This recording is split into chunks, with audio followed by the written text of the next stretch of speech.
Kashmir is not a Kashmiri problem. In the same way, Palestine is not a Palestinian problem, or Yemen, or Syria, or Iraq, or Libya, or Burma. These are all symptoms of the very same root cause which I've just described. When the Messenger ﷺ said, the Imam, the Islamic leadership, is a shield from which Muslims fight and defend themselves. That's what I'm saying. If that shield was there, would the Jews behave so arrogantly and so haughtily as they have been? Would the Hindus be behaving like that? Even the Crusaders in the West used to tremor in their feet and not behave like that. And since when did the Jews and the Hindus ever become warriors?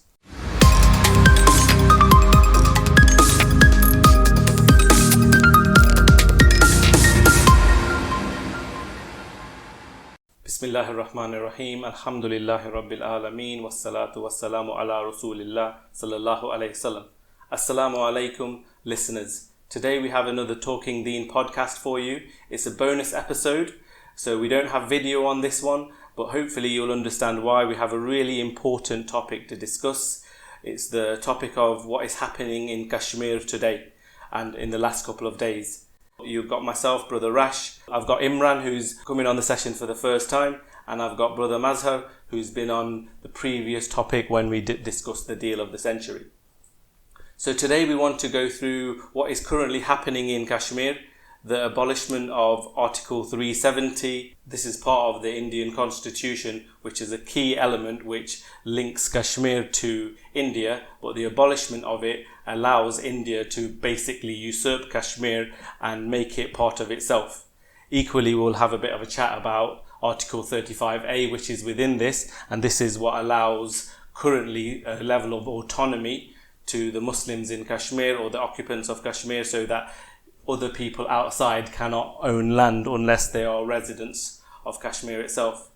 Equally, this is the other reason why we wanted to do this podcast. Is what we can see is a lot of the people inside, because there's been a complete lockdown.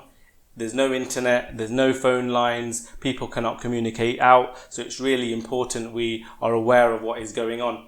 To the extent that whilst we can see that there's been people calling and saying can be a potential for a genocide. We've heard that there's shelling already started in some areas, and we've also heard that there's people online, Twitter, and kind of quite prevalent people already talking about, we're going to take parts of the land and we want to build on there. There's people, kind of right-wing Hindu nationalists, already making fun of the situation, and that's quite prominent as well, with things like Kashmir per final fight is already trending on Twitter.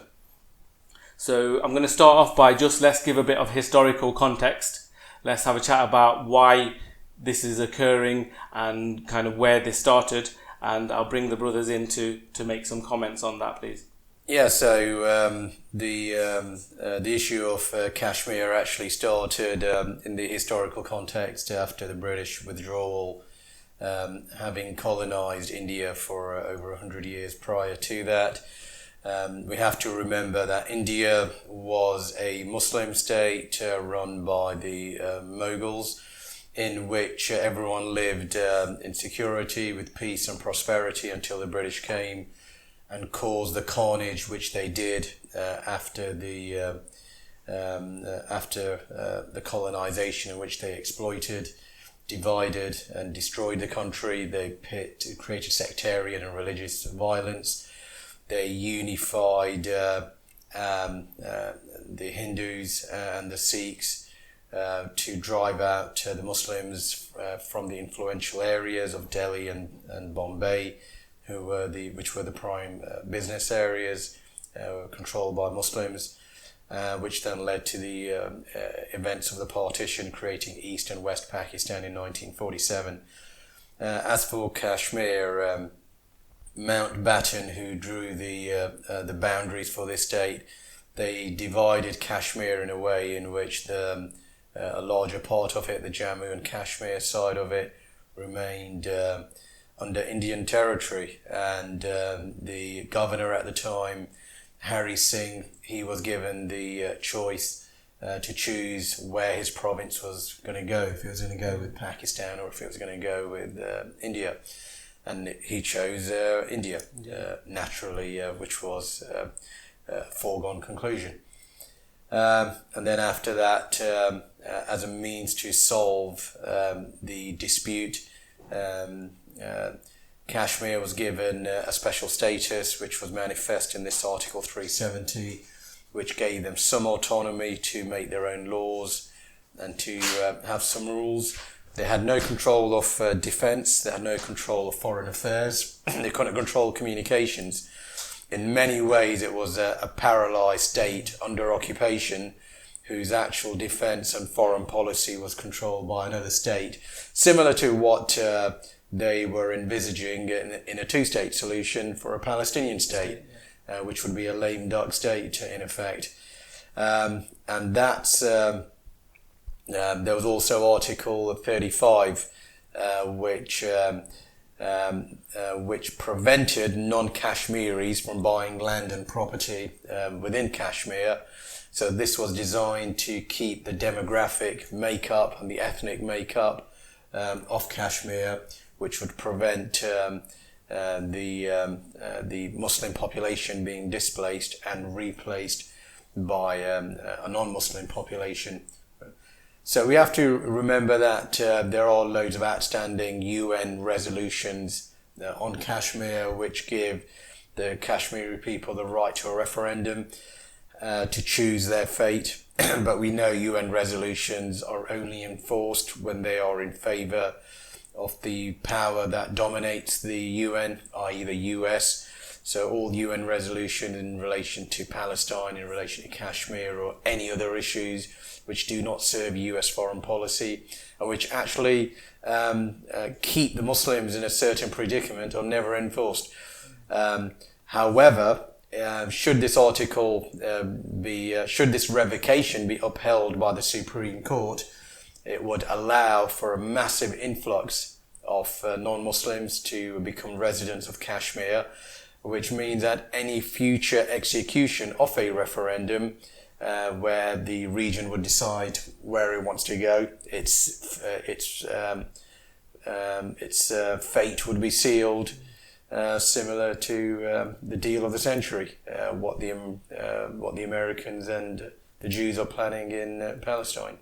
Well, I would even say that this was part of the manifesto, wasn't it, for the BNP in the first place. They recognised that they needed to remove this article, and they kind of put this in the manifesto to ensure that when Modi won by a landslide, based on some of these anti-Muslim, pro-Hindu nationalist kind of sentiment, when he won with a landslide, he's now able to try and implement some of these kind of policies from his manifesto to the extent that, like you've just described there, it means as Hindus kind of fill the region, it's going to just make life even more difficult for Muslims. Not that it's not been difficult already, being the most militarized place in the world today. Yeah, and it's quite brazen to continue to consider that this follows Imran Khan's visit to America. It also follows the close relationship that Modi and Netanyahu have been building over the past couple of years. As you know, last year Netanyahu visited India, and prior to that Modi had visited Israel. Israel is now the biggest seller, the biggest export market for Israeli weapons is now India.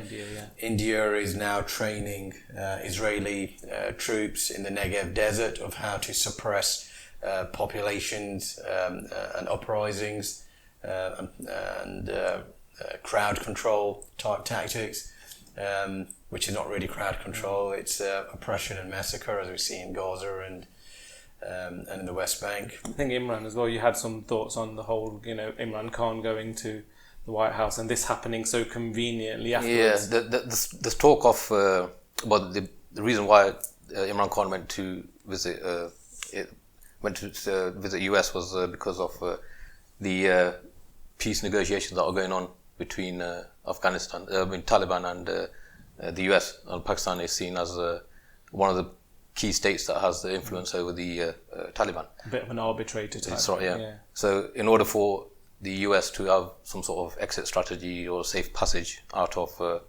Afghanistan would mean getting Pakistan involved as an arbitrator or a mediator. But Trump did mention, while Imran Khan was there, that Modi did ask Trump to mediate between Pakistan and India on the Kashmir issue, which Modi later denied or said that this didn't take place. So America needs Pakistan in order for itself to get out of Afghanistan. So you just think, or you like to think that Pakistan would have said, okay, negotiate or sort out the Kashmir issue for us, and then we'll grant you a safe passage out of Afghanistan.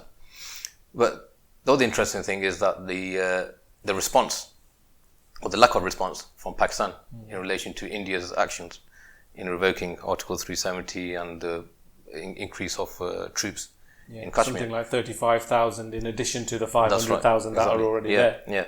So Imran Khan hasn't really come out like he did before when the Pulwama attacks happened, when that Pakistan army actually went into Kashmir, onto the border. Yeah. So there hasn't been any movement of any troops as such this time around.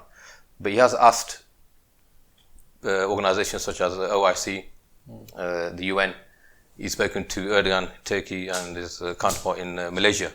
His stance very much is still the whole diplomacy. This is what I've come in for. Everything can be solved with diplomatic means. Yet, so he's trying to rally the international community on his side. So there's really no appetite for war. And his address to the Pakistani Assembly today outlined that, saying that the world would be in much more mess and the region would be in chaos if there was a war and no one would win. So I think he's more going down the road of gaining international support, putting UN pressure on India. And to me personally, I think this is some sort of pretext to have some sort of conclusion or say in the issue with Kashmir. Also, Maz mentioned the issue of the links between Israel and India. India is definitely using the same Zionist strategy as the Zionists are in Palestine. And same thing what India is doing to the Muslims. So if we go far back as the Barbary Masjid, for example, when they raised it to the ground, I think this was a test case for to gauge a reaction from the Muslims, that if a masjid was to be raised to the ground, and obviously the Zionists, they have got their agenda for Masjid al-Aqsa. So I think they're very aligning themselves together in the same sort of strategy. And with this revoking of Article 370, the Jammu and Kashmir will be exactly like the West Bank, where you got settlers coming in and displacing well, you're people already seeing that type of dehumanization of Muslims in India, which is quite prevalent since the Modi government came into place. We've seen that obviously in Palestine, in the so-called state of Israel and stuff. Already that's been happening to Palestinians there. So it's very much a bit of a template, looks like, is being applied to Kashmir as well. Yeah, even Imran Khan's his contact between Turkey. If India and Israel or the soldiers or the army are training each other, the Turkey is doing the same thing. So you can't expect Imran Khan to get anything out of Turkey on Kashmir when they're supporting the same people who are killing the Muslims in the first place in Pakistan. They've still got good links with India as well. Turkey has. So just as a question then for the listeners, really, is there anything we've missed out in terms of what people need to be aware of in terms of, why this is happening right now? Does anybody kind of have an indication of kind of something that could enlighten us from a time frame point of view? Because it's quite convenient, isn't it, that everything that's been happening, or is it just a case that because Modi's won now, he's implementing some of his policies? Maybe it's that. Well, I was reading a few reports where some analysts were saying that it's the Indian economy isn't doing too well, so it's some sort of distraction. But it seems a bit far-fetched, a bit over-exaggerated for someone to say they're going to revoke Article 370, which makes Kashmir part of India. It just seems a bit too drastic to do that. well, the online sentiment very much of like, again, different organisations and group, a lot of people are saying, well, because of the lockdown, because of the internet blocking, even to the extent that mobiles and even landlines have completely been blocked, people are saying that there's another chance of a genocide, an ethnic cleansing. We've recently had the Srebrenica kind of anniversary. People saying it seems like that happening again. So, but the thing is, it's easy to kind of fall into that trap, because especially when you have kind of movements of changing profile pictures and things like that on social media, it's easy to fall into a trap of assuming that that is what's going to happen, but without realizing if that doesn't happen, what are the other reasons? Is it, like we said earlier, if Kashmir can be kind of made part of India and more kind of non-Muslims, Hindus can go into that area, is it more a case of kind of a longer term strategy when the Muslims feel like they're completely subdued? Yeah, and then that's one possible pretext for India to say that we'll have a referendum on which way Kashmir wants to go. Yeah, either independence, Pakistan or India. And then obviously if there's majority Hindus by that time, then obviously they want to go be part of India, isn't it? Anything you want to add? Yeah, what was interesting was in the speech in Parliament today, Imran Khan mentioned that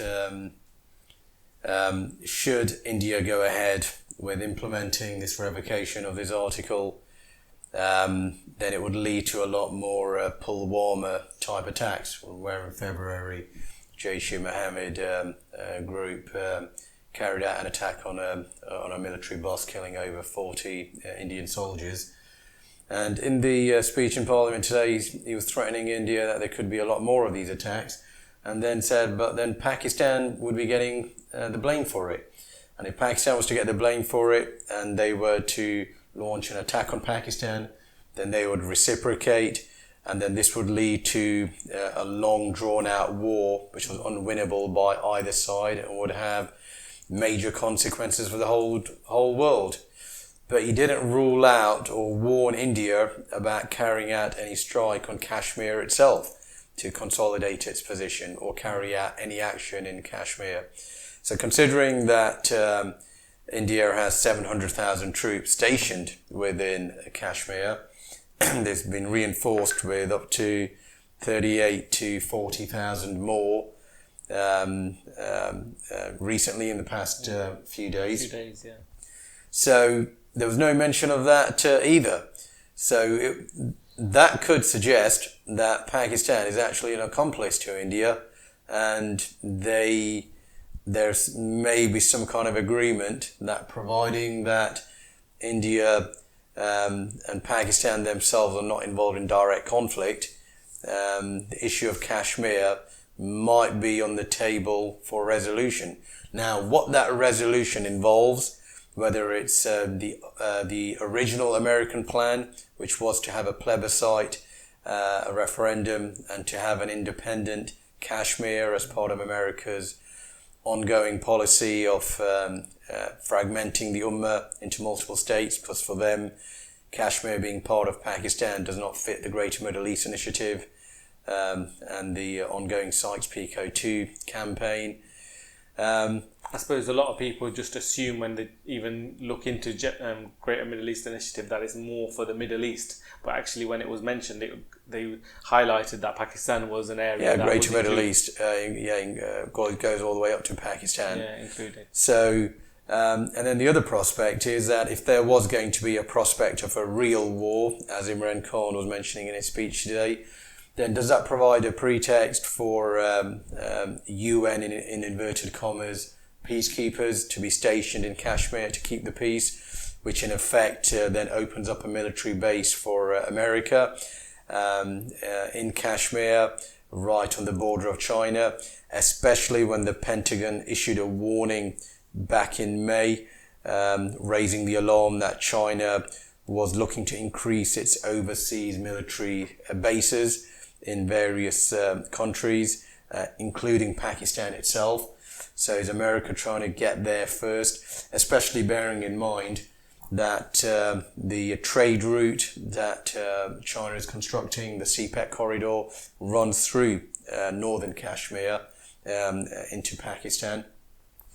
And China, and at the moment, China has only one military base outside China, which is in Djibouti. Again, for protecting its economic infrastructure, which it invests in.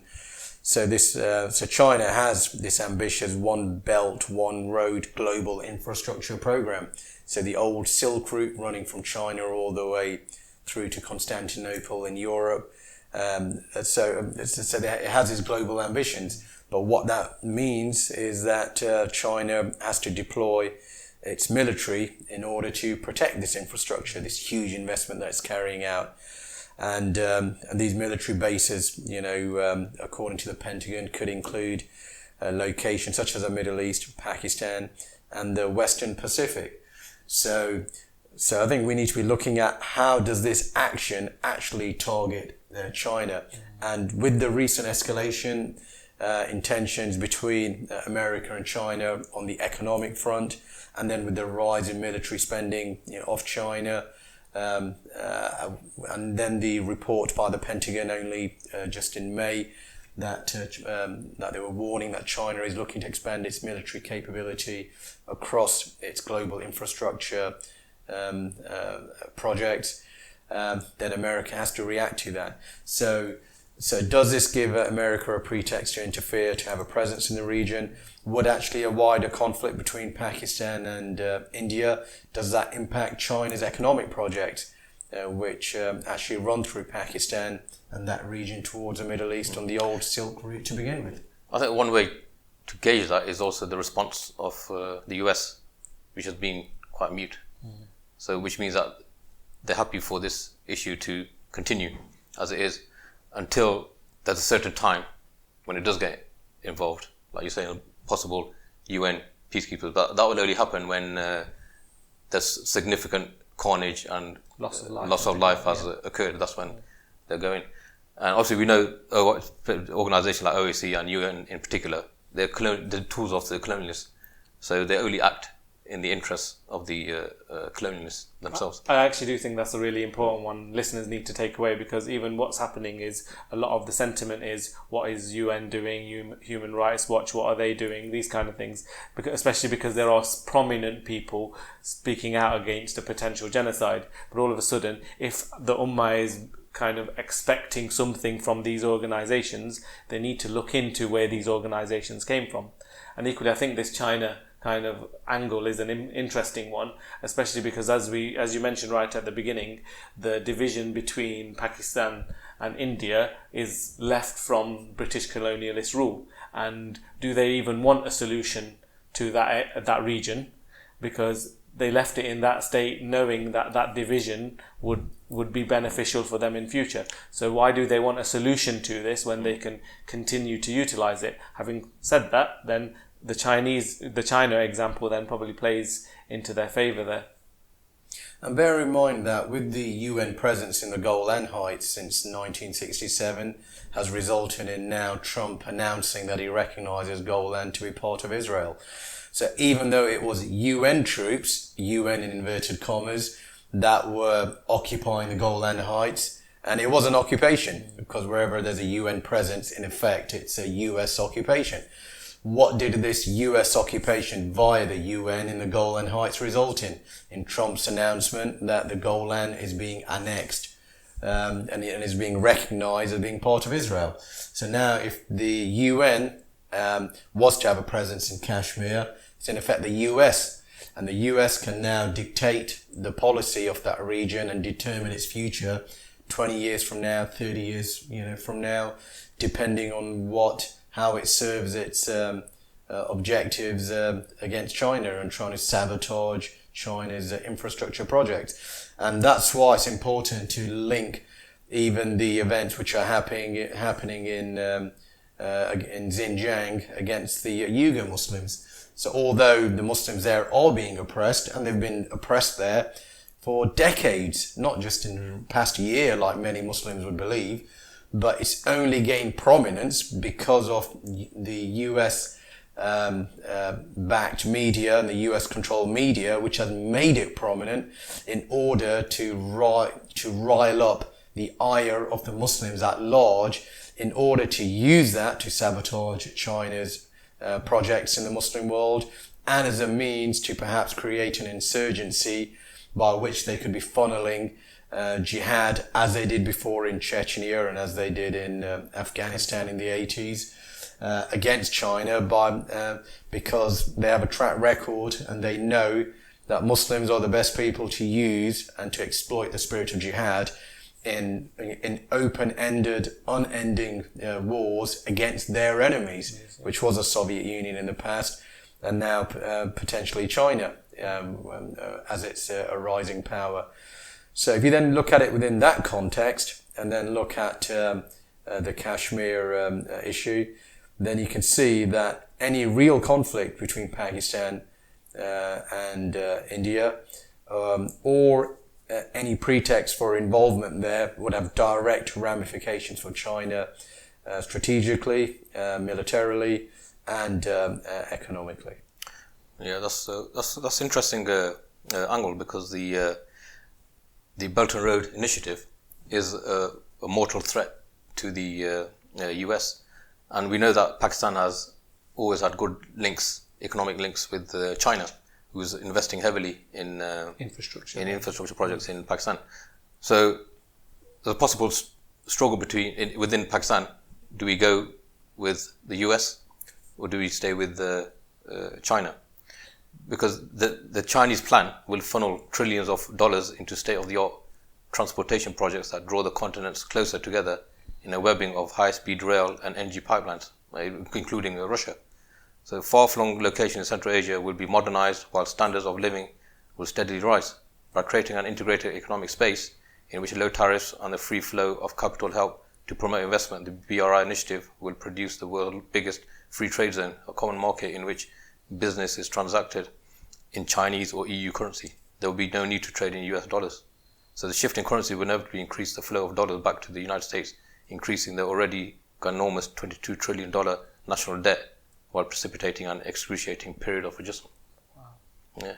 So no wonder then the Israelis, America would be using Israel in order to cross-supply the deal of the century, in which basically it's a land grab, it's displacing local populations, it's demolishing residences, bringing in settlers, and then it legitimizes the deal of the century because it's not an unusual one-off event. It's not just happening in one part of the world. It's happening somewhere else as well. So America, so it's in line with the populist trend that exists in the world under Trump, under Netanyahu, under Modi, now Boris Johnson here in the UK. So you can see that it's something actually America, would be encouraging, and the special relationship between Modi and Netanyahu would explain that. And just yesterday, as this revocation was being voted through in Parliament, Netanyahu and Modi were exchanging messages celebrating their friendship on this annual Friendship Day, where they were talking about their eternal long relationship. And remember, after the Pulwama attack, Netanyahu and Modi, they were talking about having an international security alliance against terrorism, i.e. a US, Israeli and Indian alliance in a war on Islam. So even the way Modi talked about they carried out strikes targeting terrorist training camps inside Pakistan, it was exactly the same kind of language that the Israelis would use in carrying out strikes in Syria or in Gaza. It's the same kind of language that America uses in carrying its strike all across the Muslim world. And now we see that Modi was using the same language as well. So you can see there's a common thread which is appearing, across the board, on all of these issues. So Modi certainly does have backing and support of Israel and America on this. So the real question is, what is the bigger initiative? Does it legitimize the deal of the century, so it's not seen as a lone event? And it certainly does. Does it provide pretext for American activity in the region, which has an effect on China? It certainly does. So those are the kind of things I think we need to be looking at. So, in order to, and then is Pakistan complicit with it? with America in return for stepping away from China. So as we said, after Imran Khan's visit to America and his muted response over the current situation, and then his speech in Parliament today, it leaves a lot of open questions of where does Imran Khan really stand in all of this. And I think you mentioned about something previously about a Pakistani general going to conclude. That's right, yeah. An agreement. Yeah. So when Imran Khan was going to different places like Saudi Arabia and UAE for investment, Mohammed bin Salman, he visited Imran Khan, and obviously he said that we'll give you aid, but Saudi aid is in essence American aid. With strings attached. With strings attached, exactly. So obviously America wants to stop Pakistan using China as its main funder of infrastructure in Pakistan. So the army general, one of the highest army generals of Pakistani army, he, without Imran Khan's permission, flew out to China and signed the deal himself, because the Pakistan army, they get a lot of kickbacks from China because of their projects, and they're the ones who provide security for the Chinese engineers who come, because in the past there have been kidnappings and attacks on China in order to scare them or drive them away from Pakistan, that Pakistan is not safe for investment, which has been obviously initiated by Indian secret services or CIA, etc. Yeah, so there's a struggle in Pakistan taking place that should we go on the US down the US route or continue with China in order to do that. And also the Pakistan army has got its own thinking, because obviously it wants to maintain their own benefits of what they receive from China. But then politically speaking, obviously the Americans want to and I think it might be dawning upon some people anyway in Pakistan that really America's been using them all these years, since 1979 at least, when they used Pakistan as a staging ground for the war in Afghanistan against the Soviet Union.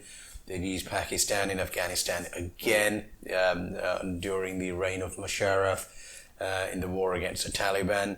And in the end, America has given massive investment to India. They have massive deals with them. And the BJP were bought in by America and helped to a seat to power in America in the 90s.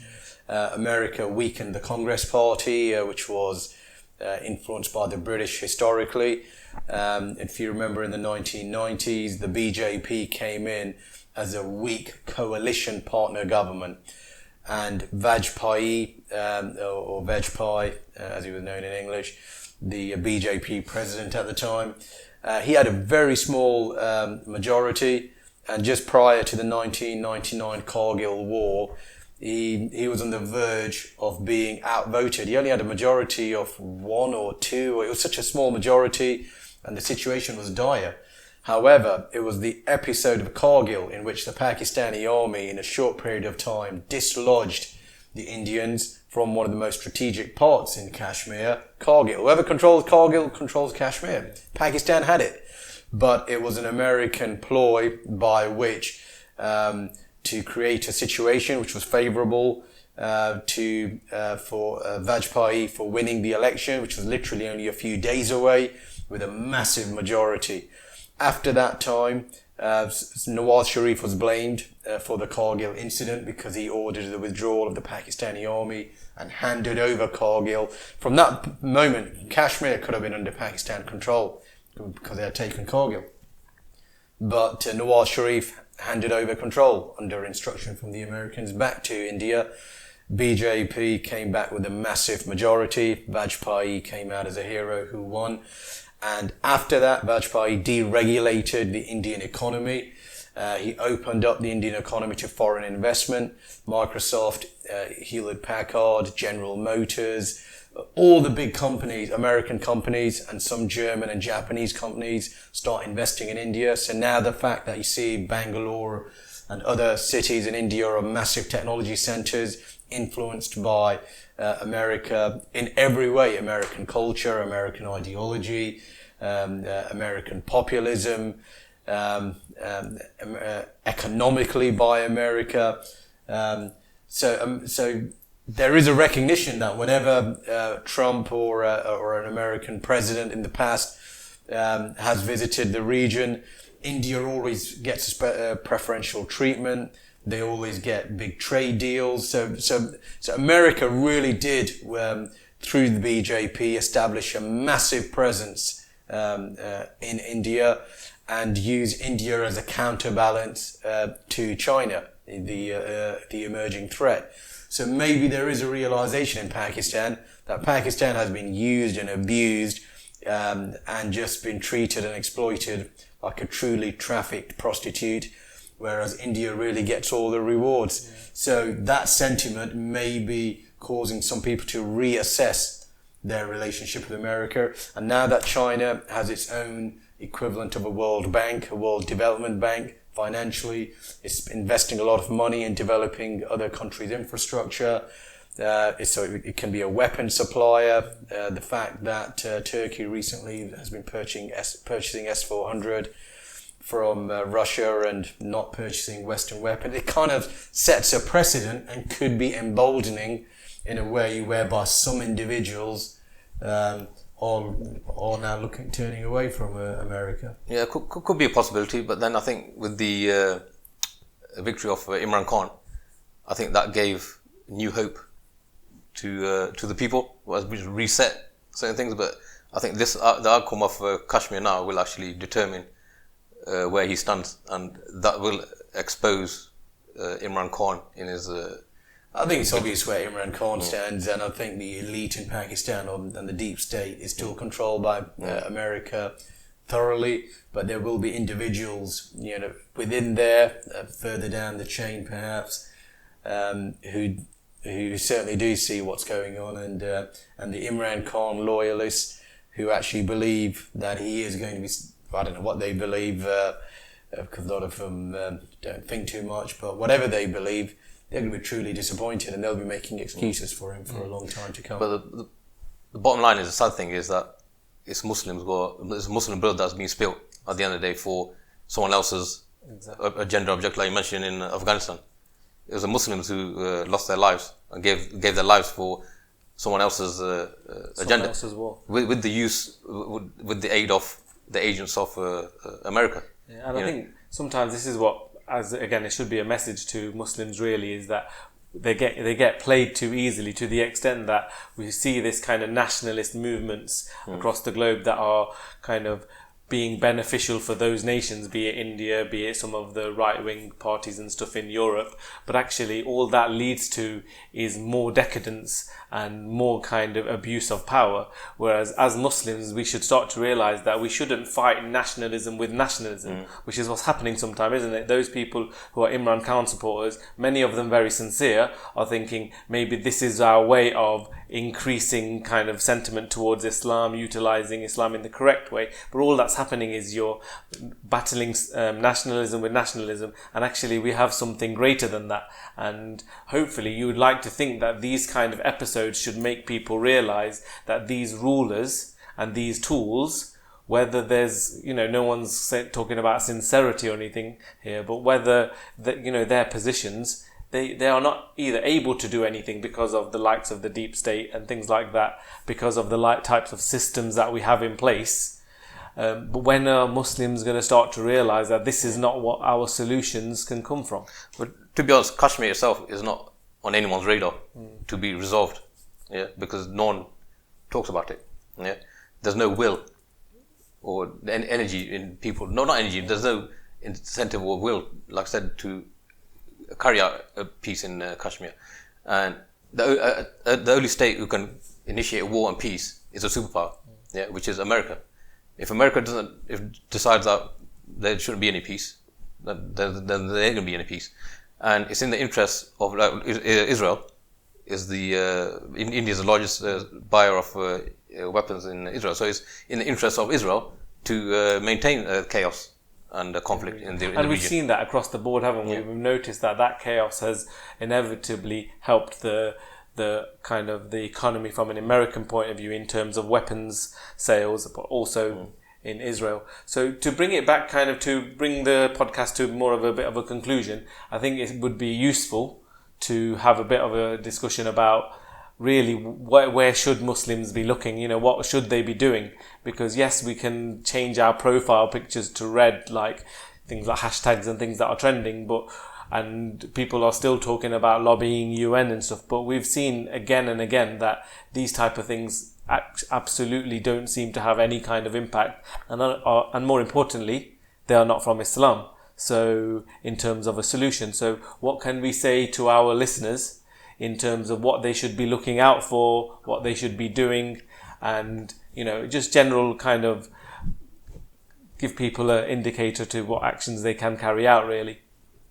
Well, let's look at first what the solution not is. So like we said, the solution doesn't come from the UN. The UN is a tool of our enemies, which has been used against us over and over again, including over the issue of Kashmir, where these resolutions have been outstanding for a very long time. We're going to see a lot of lip service, which we have been. Imran Khan, he put in a call to Erdogan. And what was Erdogan's response? We will support you. We will support you. In terms of what though? He put in a call to Mahathir of Malaysia, who said, we're monitoring the situation very closely. Ooh, that's very scary, They may raise it at an OIC conference.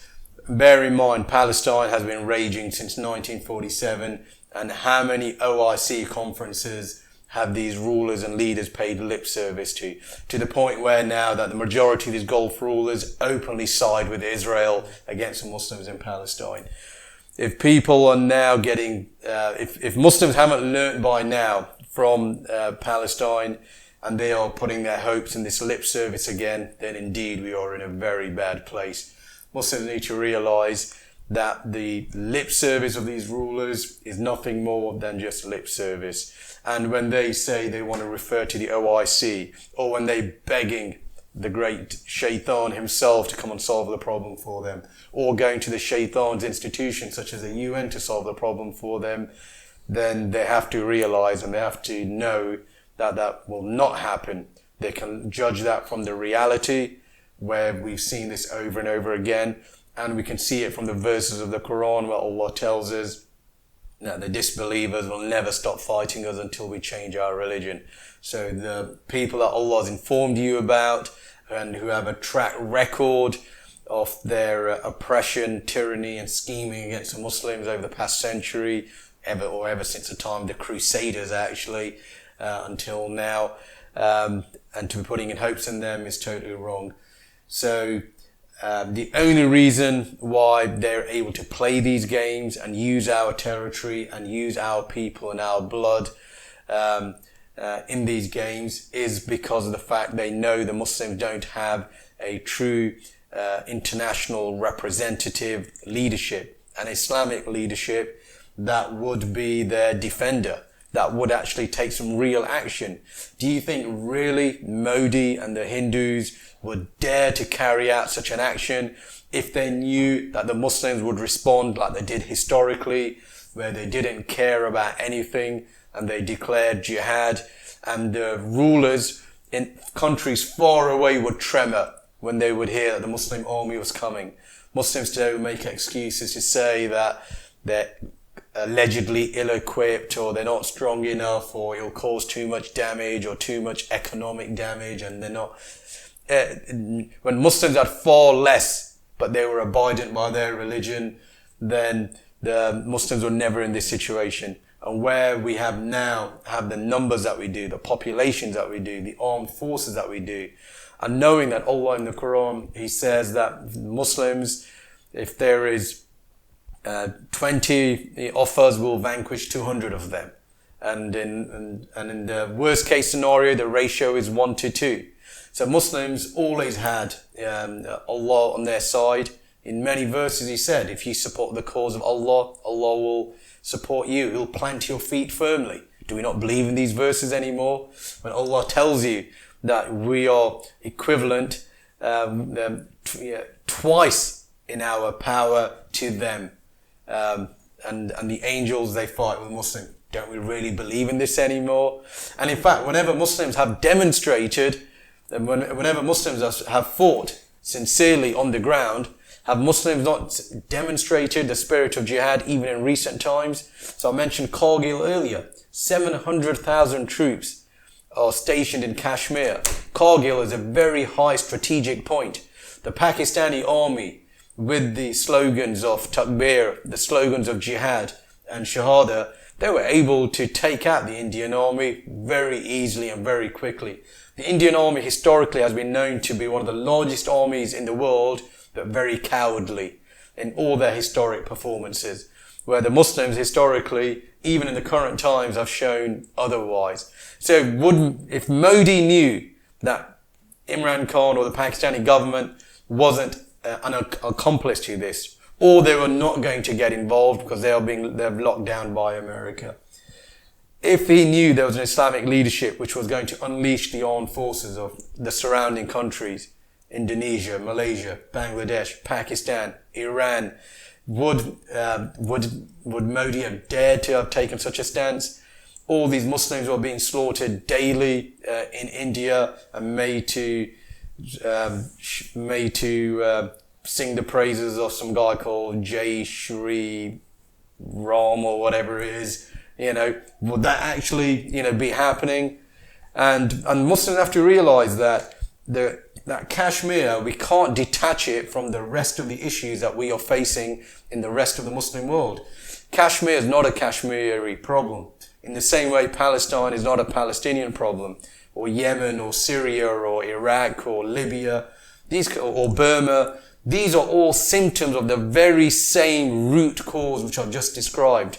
When the Messenger ﷺ said, the Imam, the Islamic leadership, is a shield from which Muslims fight and defend themselves. That's what I'm saying. If that shield was there, would the Jews behave so arrogantly and so haughtily as they have been? Would the Hindus be behaving like that?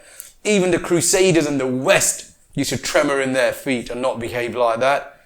And since when did the Jews and the Hindus ever become warriors? It's because of that. So when it comes to the solution, Muslims need to start looking at it from that point of view. These are all symptoms and root causes of the same problem. Let's return to Islam and to identify what is our problem, what is our solution, and what is the way forward. Whether it takes a day to move to that solution, a week, a month, or a year, or 2 years, 10 years, time is not the issue. There's only one solution to the whole Muslim problem, and the sooner Muslims start working towards that solution, the sooner we arrive at that solution. And the more we delay that solution, the more we delay arriving at the solution, and the more we start falling into the traps of our enemies by resorting back to the US, to the UN, to the OIC conferences. The more we start becoming satisfied by the lip service and the cheap speeches of the likes of Erdogan or Mahathir or the OIC, the more we will continue to be in this situation, and the situation will be prolonged.